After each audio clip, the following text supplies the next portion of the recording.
How to make sure that your salary negotiation does not backfire. Many people worry that if you negotiate your salary hard, then there might be a mess up on the relationship with your future employer. And it's not really common, but it's a valid fear.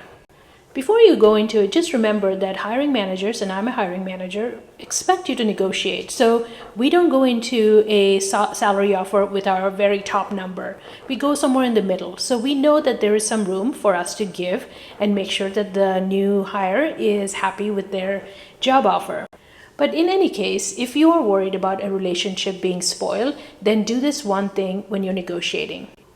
When you're making a concession, say you had $300,000, that was your requirement when you came into the salary negotiation, and you both worked it out and you ended at $290,000 as your base salary. Clearly, you gave up $10,000 from your required salary. So when you do that, when you give something up, that's called a concession. If you do a concession, then make a big deal out of it. And why is this important?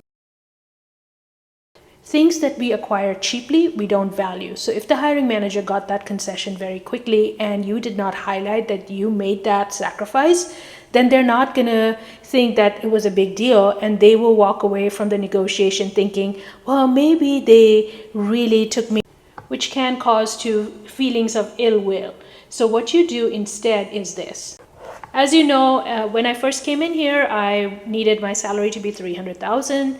However, after talking with the team and seeing how exciting this project is, I'm happy to accept $290,000 because the job seems so exciting for someone like me with their skills. When you do this, you have made sure that the hiring manager does not feel like they gave up a lot in the negotiation and they come away thinking they won. So make sure and do this, and there is no question of your salary negotiation backfiring. Good luck. Fight for your worth.